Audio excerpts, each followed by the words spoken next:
मी एक लहानपणापासून आर्टिस्ट असल्यामुळे माझ्यात काहीतरी एक हाताला खुजली होती की नाही काहीतरी वेगळं करायचं, जे दुसरे करतात त्याच्यापेक्षा वेगळं करायचं. तर मला सगळे सांगायचे, अरे तू डोळे फार सुंदर करतो, तुझ्यासारखे डोळे हाटखंड कोणाचंच नाही, म्हणजे एवढा तू सुंदर करतो. तर सगळेजण मला सांगायचे भरतचा मेकअप कशावरनं ओळखायचे, तो डोळ्यावरनं ओळखायचे. ज्या हिरोईनचा ज्या मॉडेलचा मेकअप त्यांनी पाहिला तर ते पहिल्या गोष्ट डोळ्यावरनच सांगायचे हा भरतचा मेकअप आहे. मी जेव्हा मेकअप करतो ना, मी कोणाला लिप पेन्सिल हातात देत नाही. कुठलीही हिरोईन असो, कुठलंही काय असो, लिप्स करणार मीच करणार. नाहीतर काय बाकीचे मेकअप आर्टिस्ट मेकअप करतात पूर्ण आणि लिपस्टिक आर्टिस्टला सांगतात लावायला. तर खरी मजा असते डोळे करण्यात आणि लिप्स करण्यात. मेकअप हा फार इम्पॉर्टंट आहे. जसं कॅरेक्टर फिल्म मध्ये काय आहे त्याप्रमाणे मेकअप करणं फार जरुरी आहे. पण जेव्हा कॅरेक्टर सोडून तो मेकअप थोपला जातो ना, तेव्हा त्याचं वेगळं रूप होते आणि लोकांमध्ये चर्चा होते, अरे काय एवढा ब्लशर, एवढा भडक लिप्स, एवढे भडक आईज. मग तेव्हा ते लोक नावं ठेवतात. मेकअप ऍक्च्युली किती लागतो? मेकअप 15 मिनिटात पूर्ण मेकअप होऊ शकतो. Subtle, natural, beautiful. काही जरूर नाही की पाऊण तास, 1 तास, 2 तास लागतील. नाही, 15 मिनिटात पण सुंदर मेकअप होऊ शकतो. हिरोईन कडे as a personal makeup artist काम करायला सुरुवात केलं म्हणजे माझी पहिली हिरोईन जी परवीन भाभी होती, तर तिच्याकडे मला पर डे मिळायचा 125 रुपये, नंतर 150 झाला, नंतर 200 झाला आणि 250. आणि आजकाल तू एका ब्राईडच्या मेकअपचे लाखो रुपये घेतोस.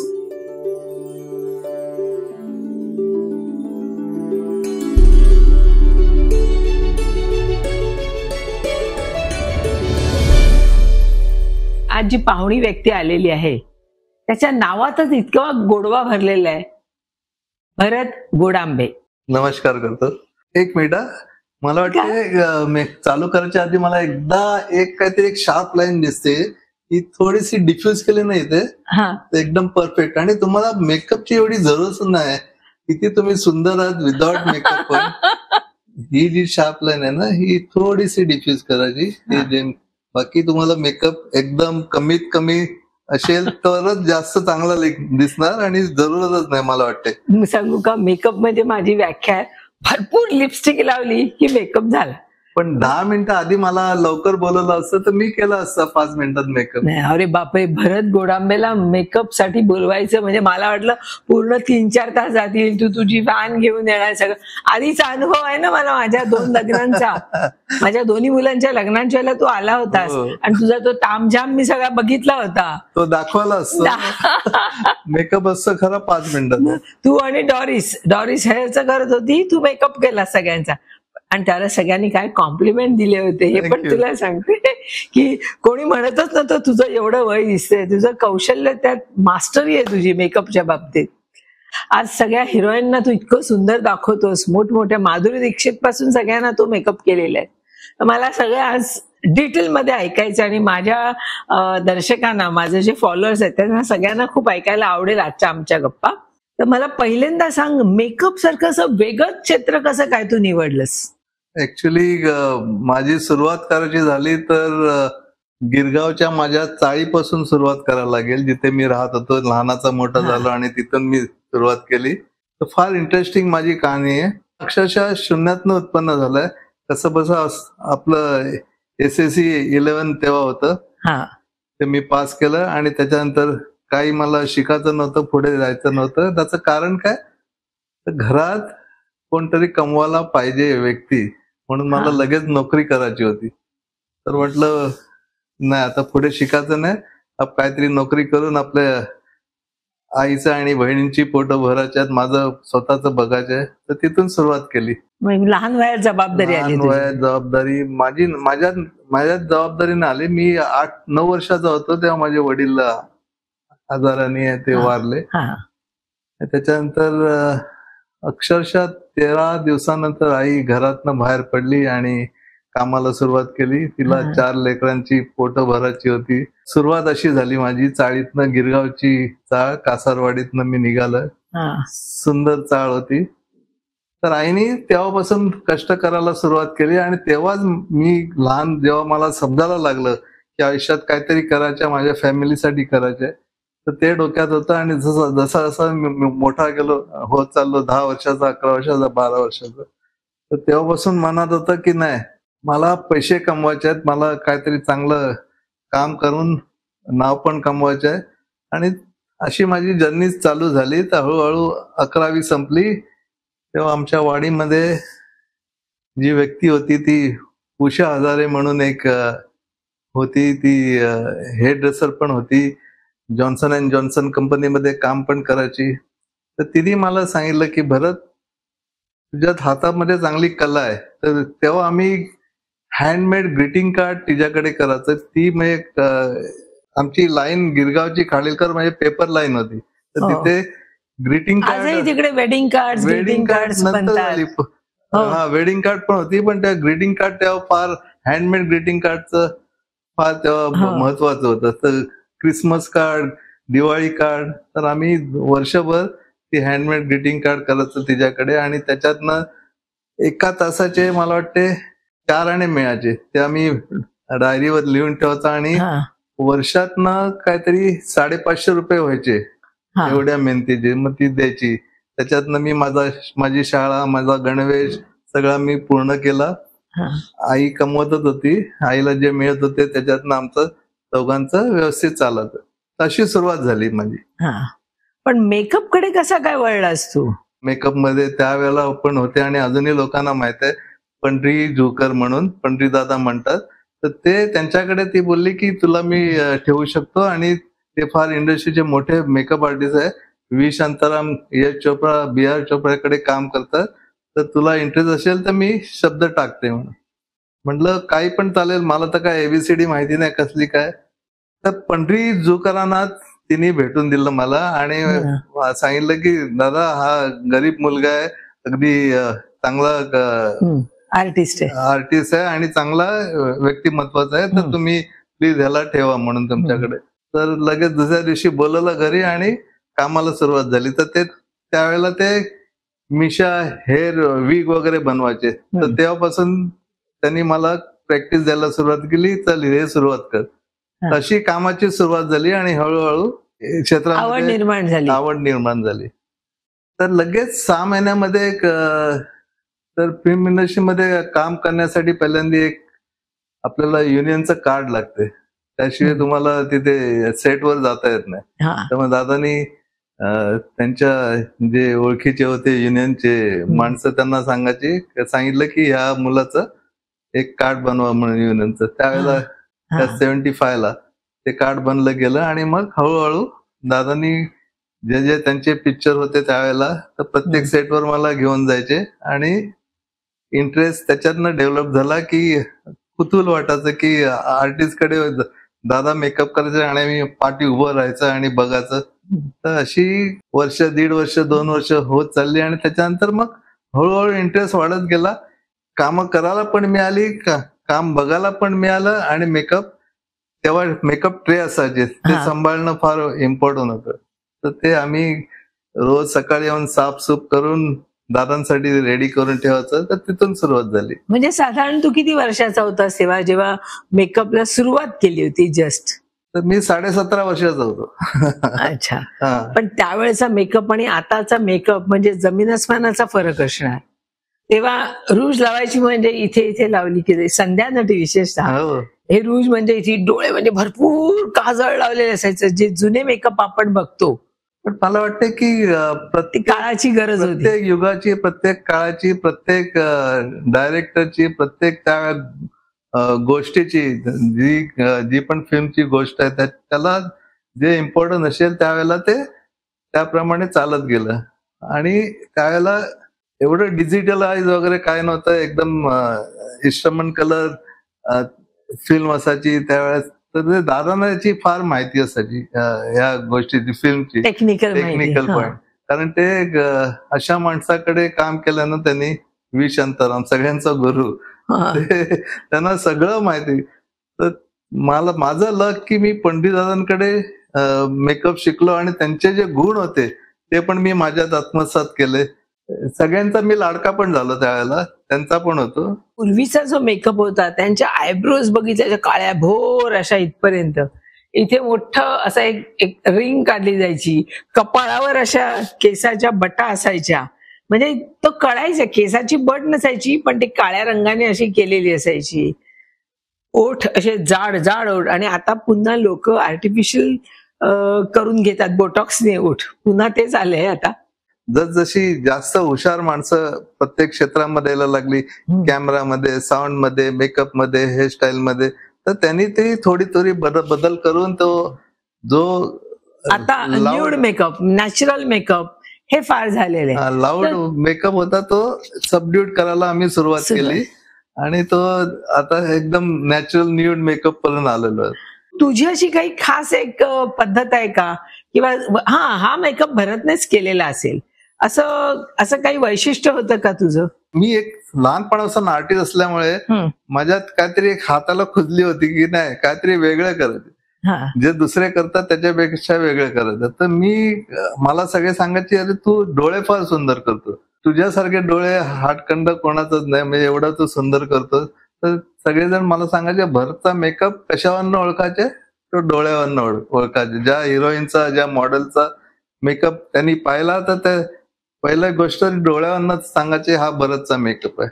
आणि मी फार लकी आहे ना, मी फार चांगल्या फोटोग्राफर बरोबर काम केलं, जसं गौतम राजाध्यक्ष, जगदीश माळी, राकेश श्रेष्ठा, आणि ह्यांच्याकडे फोटोशूट आम्ही दर महिन्याला करायचं. त्यावेळेला मॅगझिनवर हिरोईनची जी कव्हर असायची त्या कव्हरवरच नुसतं पिक्चर मध्ये ते सेल व्हायचं मॅगझिनचं, बिकॉज ऑफ द लुक.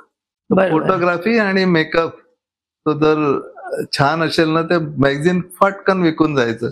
पण तुला असं वाटत नाही कुठेतरी एक खंत, पूर्वीच्या काय, आता साधा मोबाईलवरती जरी एखादा छान फोटो कोणाचा आला, हिरो हिरोईनचा, मेकअप आर्टिस्ट कोण, फॅशन डिझायनर कोण, त्यात इतकी पब्लिसिटी दिली जाते. पण पूर्वीच्या काळी तितकं व्हायचं नाही. त्याच्याविषयी काय, म्हणजे खूप तिथे मेकअप आर्टिस्ट कोण, त्यांचा ड्रेस डिझायनर कोण आहे, इतकं डिटेल कधी कळायचं नाही. आता ते सगळं सुलभ झालेलं आहे. उलट मी तुम्हाला उलटी साईड सांगतो. मी जे नजरेत आलो, जे लोकांच्या नजरेत आलो, त्याचं कारण बिकॉज ऑफ जी लाईन यायची ना, makeup by Bharat, hair by Doris Godambe, dress by so and so, photographer so and so, because of that only. आणि मी खास त्यासाठीच मी जास्त काम करायचं फोटोग्राफरकडे. पैसे भले मिळायचे नाही मिळायचे, कमी मिळायचे, तर ती जी लाईन असायची ना, मेकअप बाय भरत गोडांबे, ती लाईन इव्हन अमेरिकापर्यंत पोहोचायची, कॅनडापर्यंत पोहोचायची. इंडियामध्ये तर लोक वाह करायची, पण पूर्ण जगामध्ये ते जगामध्ये ओळख झाली. ही चांगली गोष्ट होती त्यावेळेला. तू साधारण कोणाकोणाला मेकअप केलायस, कुठल्या कुठल्या हिरोईन्सने मेकअप? 74-75 पासून स्टार्ट केलं काम. त्यावेळेला एक साधा मेकअप आर्टिस्ट होता, दारांचा असिस्टंट होतो. मला जवळजवळ मेकअप करायला एक लेडीजचा किंवा जेंट्सचा मिळण्यासाठी 4-5 वर्ष तपस्या करायला लागली. त्यावेळेला एवढं इझी लगेच मिळायचं नाही, कोण हात लावायला द्यायचं नाही, किंवा दादा पण हे नाही करत. तर माझी सुरुवात झाली, पंडित दादा त्यांचे आर्टिस्ट भरपूर होते. ते 2-4 आर्टिस्ट बरोबर पर्सनल मेकअप आर्टिस्ट पण होते. तर त्यावेळेला त्यांची एक हिरोईन होती परवीन बाबी, तर तिचा मेकअप ते करायचे. तर तेव्हा त्यांनी मला एक दिवस तिच्या सेटवर घेऊन गेले आणि तिचं असिस्ट करायला सांगितलं. तर तेव्हापासून तिला पण मी आवडलो की हा मुलगा दादा मला भरत पाहिजे नेहमी, तुम्ही याला घेऊन या. असं करता करता 2-3 वर्ष गेली आणि मग दादा मेकअप करून द्यायचे. पूर्ण दिवस सेटवर मी सांभाळायचं, तिचं टचअप करायचं, काय ते सगळं बघायचं. आणि एक दिवस असा आला 2-3 वर्षांनी की तिचा हळूहळू मेकअप मीच करायला लागलो. पहिली माझी फॉरेनची ट्रिप पण तिच्याबरोबरच झाली, 81 पासून चालू झाली. तर असं आहे की ती एवढी सुंदर तर होतीच, पण एवढी चांगली स्वभावाची होती ना, तर ती जसं फिगर मेंटेन करायला तर ती स्ट्रिक्ट डाएट करायची. ती बिचारी 1 ग्लास ज्यूस प्यायची मोसंबी किंवा संत्र्याचा, आणि 1 स्लाइस काहीतरी खायची. आणि आम्ही 4 स्टाफ असायचं, ती एकटीच होती फ्लॅटमध्ये. तर आमच्यासाठी स्पेशल ती जेवण बनवायची. नॉर्मल जेवण आणि स्वतः ती फक्त एक स्लाइस आणि 2 बॉईल अंडी, ती पण व्हाईट त्यावेळेपासून. तर तिची म्हणून ती फिगर ती तशी होती. आणि स्पेशली अमितजींबरोबर जर काम असेल ना तर ती जास्त काळजी घ्यायची, कारण अमितजी एकदम पर्टिक्युलर, पंक्च्युअल, फिट ठेवायचे ना, तर हिला पण ती काळजी घ्यायची. आणि मग ते मला खटकाचं की मैडम आप तो कुछ खाते नहीं हो, हमारे लिए क्यों इतना बनाते हो, एक खिचड़ी बनाओ बहुत हो गया. नहीं नहीं नहीं, आप लोगों को अच्छी तरह से खाना मिलना ही चाहिए. मी ठीक आहे, मी जे खाते मी त्याच्यात आनंदी आहे. तर अशी ती होती. स्वतः न खाता सगळ्या स्टाफची काळजी घेत होती. अजून कोणाकोणाबरोबर काम केलेस, कोणाकोणाला मेकअप केले? तर मी स्वतःला नशीबवान समजतो की मी जवळजवळ इंडस्ट्रीमध्ये सगळे मोठे स्टार बरोबर काम केलेलं आहे, सगळ्या हिरोईन बरोबर काम केलेलं आहे. तर इव्हन जे मोठी नावं जशी दिलीप कुमार, सुनील दत्त, मनोज कुमार यांच्याकडे पण काम करायला मला संधी मिळाली बिकॉज ऑफ पंढरीदादा. कारण त्यांच्याकडे ती मोठमोठी पिक्चर होती. मराठी मधल्या कुठच्या आर्टिस्ट केलेस की रे मेकअप? हो, मराठीमध्ये पण हे मला चान्स मिळाला. ज्यावेळेला परवीन बाबीच्या काळामध्ये काय आलं माहितीये की ती जवळजवळ 2दा तिच्या आयुष्यात ब्रेक झाला. एकदा तर ती कबीर बेदी बरोबर तिचं प्रेम झालं होतं, तेव्हा ती कबीर बेदी गेला इटलीला. त्याचं एक पिक्चर का सिरियल ती हिट झाली होती, म्हणून तो बोलला मी तिथेच स्थायिक होणार. तर ही पण बोलली का मी तुझ्याबरोबर येऊन तिथे लग्न करणार, तिथे राहणार मी, तर आता मी इथे संन्यास घेते, फिल्म नाही करत. तर ती गेली, तेव्हा मी खाली झालो जवळजवळ 6 महिने 3 महिने काहीतरी. तर दादा बोलले अरे भरत, एक चांगला मराठी पिक्चर येतोय आणि तो पिक्चर मला वाटते की तू करावा. आणि ते त्याची शूटिंग होती कोल्हापूरला, मिरजला. तर म्हणलं हा दादा, मराठी पिक्चर अजून मी काम केलं नाही तर जरूर करीन. तर मराठी पिक्चर दादानी ट्रायल वगैरे केले आणि त्याच्यामध्ये कोण होतं, उमा भेंडे, प्रकाश भेंडे, भालू पिक्चरचं नाव, भालू पिक्चर, बरोबर. आणि त्याच्यामध्ये नाना पाटेकरचा पहिला पिक्चर हा भालू. त्याच्यामध्ये नाना पाटेकर होते, स्वतः प्रकाश भेंडे आणि उमा भेंडे, सगळे जेवढे काय, विक्रम गोखले होते आणि दत्ताजी हे डायरेक्टर होते. तर मोठी आपली स्टारकास्ट होती मराठीमध्ये तिथे आणि मोठं. तर हा मराठी पिक्चर मला भालू कम्प्लीट करायला मिळाला बिकॉज ऑफ पंढरीदादा आणि फार मजा आली मला करायला. तर नाना पाटेकर, तुम्हाला सांगतो मेकअप बद्दल खास आपण बोलतोय म्हणून सांगतो, तर नाना पाटेकरचा पहिला मराठी पिक्चर, तर तिथे पण त्याला मेकअप एवढा आवडायचा नाही, बिलकुल नाही. आणि तो रोल तसा होता की त्याने सांगितलं भरत नाही, आपण मेकअप करायचंच नाही, तसं आहे तसं, मला फक्त एक मलमल घेऊन फेसवर फिरव, पॉप मार, बस झाला मेकअप. तर तेव्हापासून तो मेकअपला एकदम नॅचरल ठेवायचा, आज पण तसाच आहे. एक आणखीन सांगितलं, आणखीन एक पिक्चर केला मी, हा खेळ सावल्यांचा. काळे आपली आशा काळे आणि डॉक्टर काशीनाथ घाणेकर. पण त्याच्या आधी खरी हिरोईन कोण होती माहितीये? स्मिता पाटील होती. स्मिता पाटीलचं आम्ही 8-10 दिवस का 15 दिवस तिचं काम झालेलं आहे पिक्चरचं. ते पिक्चर पण पंढरीदादा करत होते, जोगळेकरांचं. तर ते पिक्चर मध्ये मी मेकअप करत होतो स्मिता पाटीलचा.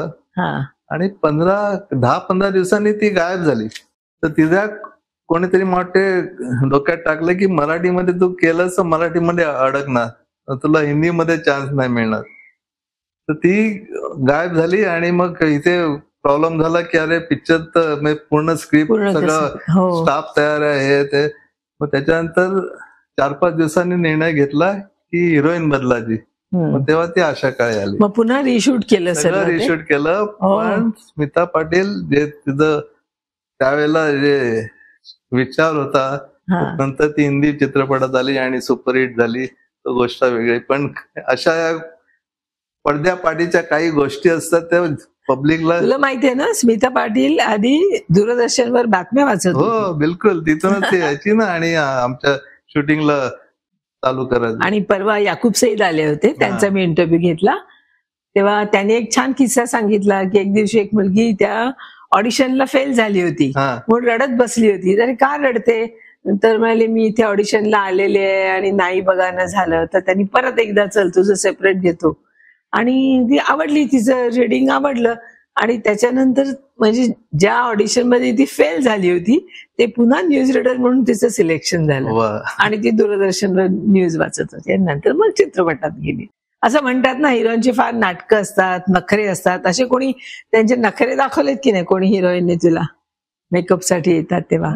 सगळे असते प्रत्येकाकडे काय नाही काहीतरी मायनस पॉइंट प्लस पॉइंट. पण सर्वसाधारण आमचं माझ्याकडे कोण नाटक करायचे नाही, माझ्याकडे कोण तसं प्रॉब्लेम द्यायचं नाही. Because of maybe I am doing perfect makeup करत असेल किंवा काय, तर एक इम्प्रेशन असं होतं माझं. इवन मी जेव्हा मेकअप करतो ना मी कोणाला लिप पेन्सिल हातात देत नाही. कुठलीही हिरोईन असो कुठलंही काय असो लिप्स करणार मीच करणार. नाहीतर काय बाकीचे मेकअप आर्टिस्ट मेकअप करतात पूर्ण आणि लिपस्टिक आर्टिस्टला सांगतात लावायला. तर खरी मजा असते डोळे करण्यात आणि लिप्स करण्यात. तो खरा मेकअप आर्टिस्ट असतो ना तर ह्या दोन गोष्टी तो 100% करणार. तर माझ्याकडे हे चालत नाही.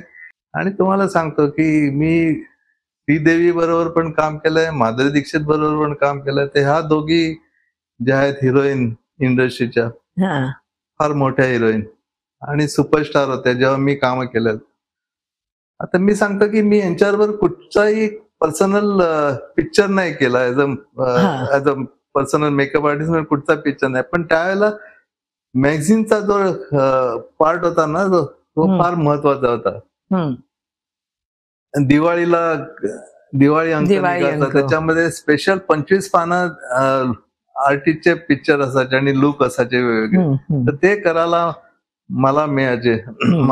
आणि जेव्हा श्रीदेवीचा मेकअप करायला मला चान्स मिळाला तेव्हा बघितलं की एवढी मोठी हिरोईन आणि मी मेकअप करणार, तर मला जरा थोडं मनातनं शंका आली का मी 100% देऊ शकेन की नाही. पण तिचं 100% जे मला मेकअप करायला तिने सहभाग दिला ना त्याच्यामध्ये, ती अक्षरशः मॅनिक्विन सारखी बसली होती अशी. इव्हन कोणाशी बोलत असली ना तर ती तोंड वाकडं नाही करायची, इथे तिथे नाही बघायची, फक्त लिप्स हलवायची. एवढं परफेक्शन. आणि पूर्ण मेकअप झाल्यानंतर आणि मेकअप पूर्ण ती बघत पण होती मिरर मध्ये की हा काय करतो कसा करतो. सगळा मेकअप पूर्ण झाल्यानंतर मग तिने इथे तिथे बघितलं, व्हेरी नाईस व्हेरी नाईस. तर माधुरी दीक्षित पण जेव्हा मेकअप करताना ती मॅनिक्विन सारखी बसायची आणि स्पेशली भरतसाठी तर ती बिलकुल हालाची नाही. तर डॉरिसला तिथे राग यायचा की भरतसाठी तू अशी बसते एकदम मॅनिक्विन साठी, जेव्हा हेअरचा टाइम येतो तेव्हा तू इथे तिथे हलते दिलते. तर अशा दोन हिरोईनचा मी कधीच विसरू शकणार नाही. त्यांच्याबरोबर जी कामं करायला मिळाली मला फार आनंद आहे. एखाद्या स्त्रीच्या सौंदर्यामध्ये मेकअपने किती फरक पडतो? मेकअप हा फार इम्पॉर्टंट आहे. जसं कॅरेक्टर फिल्म मध्ये काय आहे त्याप्रमाणे मेकअप करणं फार जरुरी आहे. पण जेव्हा कॅरेक्टर सोडून तो मेकअप थोपला जातो ना तेव्हा त्याचं वेगळं रूप होते आणि लोकांमध्ये चर्चा होते, अरे काय एवढा ब्लशर, एवढा भडक लिप्स, एवढे भडक आईज. मग तेव्हा ते लोक नावं ठेवतात. त्याची जरूर नसताना पण काही काही लोक करतात, ते ओव्हर करतात, तेव्हा त्याचं नाव खराब होते. कोण मेकअप आर्टिस्ट आहे, त्यांनी काय केलंय. ती हिरोईनला ते पाहिजे असते, मेकअप आर्टिस्ट काय करणार. बरोबर. हिरोईनला बोलली की नाही मला असंच पाहिजे तर तो विचार करणार. मेकअप ऍक्च्युअली किती लागतो. मेकअप 15 मिनिटात पूर्ण मेकअप होऊ शकतो. Subtle, natural, beautiful. काही जरूर नाही की 1 तास 1 तास 2 तास लागतील. नाही, 15 मिनिटात पण सुंदर मेकअप होऊ शकतो. जसा तुम्ही केला 10 मिनिटात मेकअप फार चांगला केला. मी म्हटलं ना मेकअप म्हणजे लिपस्टिक भरपूर लावणे आणि लागली तर आयब्रो पेन्सिल लावणे की मेकअप झाला असं एक माझी. कारण एवढा वेळच नसतो. रोज जर 2 तास मेकअप मध्ये घालायला लागलं तर कसं होणार. बरोबर. आणि अजून एक काय झालं, मी दूरदर्शनवर 24 वर्षे होते, त्यामुळे मेकअपची पुरी हाऊस भागली असं मी म्हणेन. कारण तिथे इतका मेकअप लावला जायचा, तर आम्ही सांगायचो की नको, मला नकोय मेकअप. ते म्हणे मॅडम तुम्हाला सुंदर दाखवण्यासाठी नाही मेकअप लावत. एवढे लाईट्स लागलेले असतात ना की तुमचे हात बघा कसे झालेत, करपलेले इतक्या वर्षात, 2-3 वर्षात. तर तो चेहरा, तुमची स्किन करपून जाते त्या लाईटने जळून. तर तुमच्या स्किनच्या प्रोटेक्शनसाठी सुद्धा मेकअप गरजेचा असतो. हो, जेव्हा ते सांगत असत. जेव्हा आउटडोअरला जातो ना आम्ही, स्पेशली मोठ्या हीट मध्ये टेम्परेचर जास्त असते, तेव्हा जे कॅमेरा समोर न येणाऱ्या मुली, जशा डान्स मास्टरची असिस्टंट मुलगी असते किंवा डायरेक्टरची पण असिस्टंट मुलगी असते किंवा काय, अशा ज्या मुली असतात, ते आपलं स्किन प्रोटेक्ट करण्यासाठी पॅनकेक थोपाचे. बरोबर. जो सूर्याचा किरण एवढा हार्श असते ना, तर स्किन जळून जाते. त्यामुळे रोज मेकअप करून ती स्किनला वाचवायचे.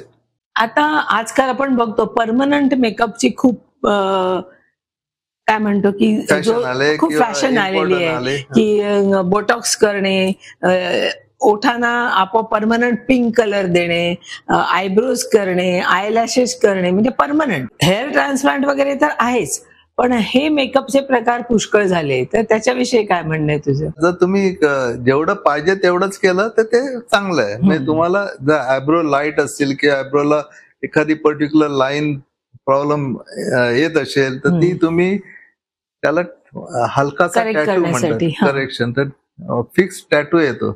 आयब्रोच्या ऐवजी तो टॅटूचा कलर येतो, आणि जसा तुमचा ब्राऊन कलर पाहिजे आयब्रोला तसा तो तुम्ही देऊ शकता आणि तो आकार करू शकतो. पण जो करणार असेल तो 100% एक्सपर्ट पाहिजे, नॉलेजेबल पाहिजे. त्याप्रमाणे लिप्सची आउटलाईन, किती जणांच्या लिप्स पातळ असतात, स्पेशली वरचा जो लिप्स असतो ना तो पातळ असतो, खालचा बाहेर असतो. तर ते दोन्ही इक्वल करायला हा जो नकली मेकअप असतो ना तो कामाला येतो. कारण ते कधी पण तुम्ही विदाउट मेकअप जरी गेले आणि ग्लॉस लावला वर, तर ती लिप्स तुमचे चांगले दिसतात. इव्हन लायनर पण फिक्स करू शकतो टॅटूमुळे. तर काही गोष्टी आहेत, पण त्याने काही डोळ्याला इजा वगैरे होत नाही, काय नाही. तुम्हाला सांगितलं ना की चांगल्या ठिकाणी गेले, एक्सपर्टनी केलं आणि चांगलं केलं तर ते फायद्याचं आहे.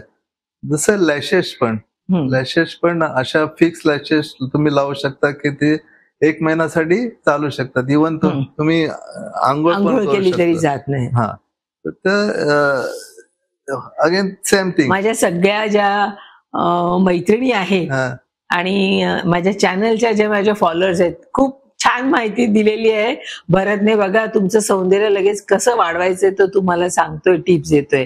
आणि अजून एक तुला सांगते भरत, मला अनेक जण विचारतात तू आता एवढे सिनेमा काढलेस तर आम्हाला पण काढायचंय ग, सांग ना, ह्याला किती खर्च येतो, त्याला किती खर्च येतो, डायरेक्टरला किती पैसे द्यावे लागतात, हिरोला किती, हिरोईनला किती, एवढंच सगळं. पण त्यांना हे माहिती नसतं मेकअप आर्टिस्टचा खर्च पण खूप मोठा असतो. तर साधारण त्यांना तू अंदाज दे की एका सिनेमासाठी मेकअप आर्टिस्टला किती दिली जातात? मी तर तुम्हाला सांगतो, मी जेव्हा स्टार्ट केलं 75-76 ला, तेव्हा 7 रुपये मिळायचे मला. त्याच्यानंतर 10 रुपये मिळाले, त्याच्यानंतर 12 रुपये मिळाले, असे वाढत गेले. आणि जेव्हा मी हिरोईनकडे as a personal makeup artist काम करायला सुरुवात केलं, म्हणजे माझी पहिली हिरोईन जी परवीन भाभी होती, तर तिच्याकडे मला पर डे मिळायचा 125 रुपये, नंतर 150 झाला, नंतर 200 झाला आणि 250. आणि आजकाल तू एका ब्राईडच्या मेकअपचे लाखो रुपये घेतोस. हो, खरी गोष्ट आहे. जसं तू तेवढं नाव कमवलंयस, टाइम वाढत चाललं, टाइम बदलत चाललंय. ते जास्त पैसे घेण्याच्या याच्यातला नाहीये मी, मला माहिती आहे.